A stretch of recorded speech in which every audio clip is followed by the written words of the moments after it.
آج کل میں یونگ کی کتاب مین اینڈ ہز سمبلز کو پڑھ رہا ہوں اور اس میں اتنی حیران کن باتیں پڑھنے کو مل رہی ہیں.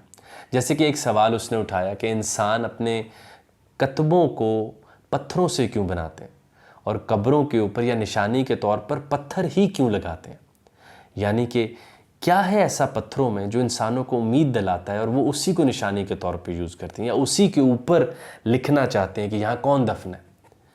تو یونگ نے اتنی بڑی بات کی کہ لگتا ہے کہ پتھروں میں ایک ابدیت ہوتی ہے، ایک لافانی امنگ ہوتی ہے، جس کی وجہ سے ہمیں یہ احساس ہوتا ہے کہ یہ کبھی پرانے نہیں ہوتے اور ہمارا پیارا جو وہاں دفن ہے وہ بھی شاید ہمیشہ ہمارے ساتھ ہی رہے گا، کیونکہ جب میں وہاں جاؤں گا مٹی تو نہیں ہوگی، پتھر پرانا لگا ہوگا اور وہ پتھر اس انسان کا ترجمان بن کے ظاہری دنیا میں ہمیں نظر آتا رہتا ہے.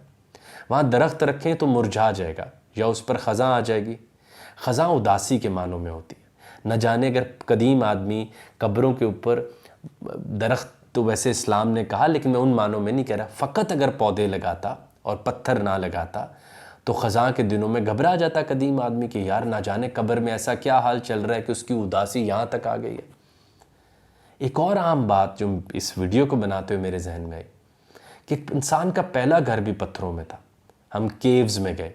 میں ان معنوں میں نہیں کہہ رہا کہ پیغمبروں کا ایک بہت قریبی رشتہ ہوتا ہے کیوز کے ساتھ، غاروں کے ساتھ. ابھی میں بالکل سادہ بات سیکولر ابھی موضوع کے طور پہ پڑھ رہے ہیں کہ پہلا آدمی غاروں کی طرف بڑھا کیونکہ غاروں میں وہ ابدیت تھی، وہ دائمی پن تھا، وہ ایسے ایک محفوظ تھے، ان میں وہ قوت تھی کہ وہ انسان کو خوف سے بچا لیں.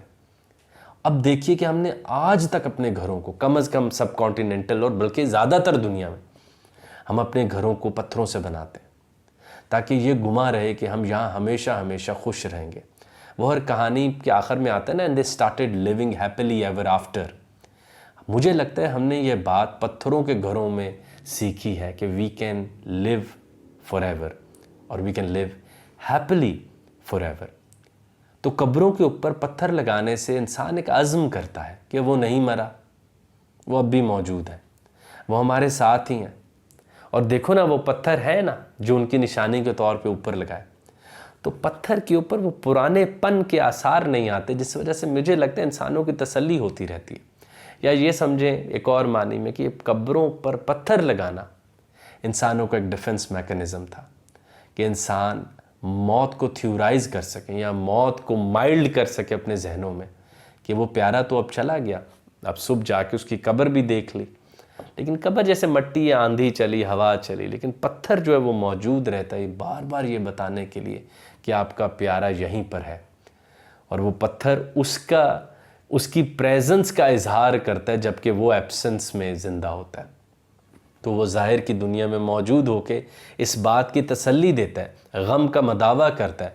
وہ ان کی چوٹ کے اوپر وہ کیا کہیں گے دوائی کے طور پر لگتا ہے کہ کوئی بات نہیں.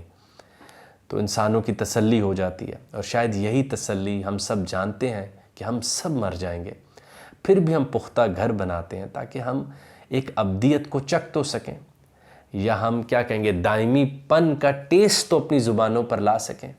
اور دائمی پن یا ابدیت کا جو ٹیسٹ ہے وہ ہم چکھنا چاہتے ہیں. ہماری کمزور انسان کی سب سے بڑی بھوک ہے کہ وہ ہمیشہ ہمیشہ کی ایک زندگی کو جینا چاہتا ہے.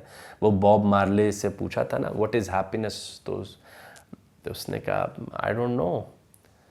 تو اس نے انٹرویو نے پوچھا کارز، منی، بگ ہاؤسز، تو اس نے کہا دوز آر پوزیشنز. تو اس نے کہا واٹ میکس باب مارلے ہیپی. تو باب مارلے نے آگے سے جواب دیا تھا لائف فار ایور، ایسی زندگی جس میں کوماز تو لگے ہوں لیکن اس میں فل سٹاپ کوئی نہ ہو.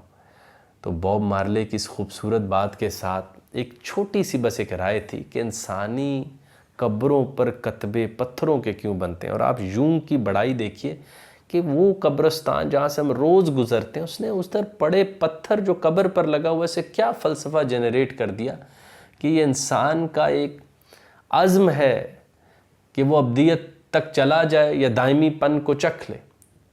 اور وہ ہمارے اندر کا جو ہال ہے یا وہ جو ہوتا ہے نا کہ وہ بات نکل نہیں پا رہی، تو وہ بس دیکھیں پتھر ہمارے لیے پورا کر دیتے ہیں.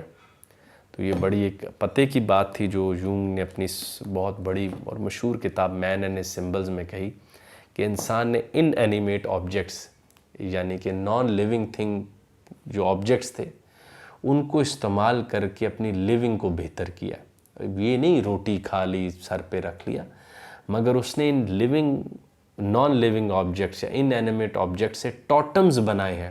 اب ٹوٹم کے اوپر ہم پھر کبھی بات کریں گے، جو اس کی زندگی کو معنویت دیتے ہیں، گو کہ ان آبجیکٹس میں خود کا کوئی معنی نہیں ہے. تو یہاں سے کبھی جو لوگ کوانٹم فزکس میں ویلر وغیرہ کو پڑھتے ہیں وہ پڑھ کے محظوظ ہوں گے کہ ہر مردہ شے بھی ایک معنی رکھتی ہے جو زندہ ہوتا ہے. یہ سب سے حیران کن بات ہے فزیکل یونیورس کی. شے مردہ ہے، اس کا معنی زندہ ہے، اور زندہ شے اس مردہ شے کو دیکھ کے معنی پکڑ رہی ہے. تو آپ بھی جب کبھی گزرا کریں قبرستان سے تو عبرت کی سب سے بڑی بات ہے کہ وہاں پر کھڑے ہو کے سوچئے کہ یہ کیا ٹائم ٹریول پوڈز ہیں، کیا ہے، تاکہ آپ کے اندر جہاں غم اور فکر پیدا ہو آخرت کی، وہاں اس دنیا کو بہتر کرنے کی بھی ایک فکر پیدا ہونی چاہیے.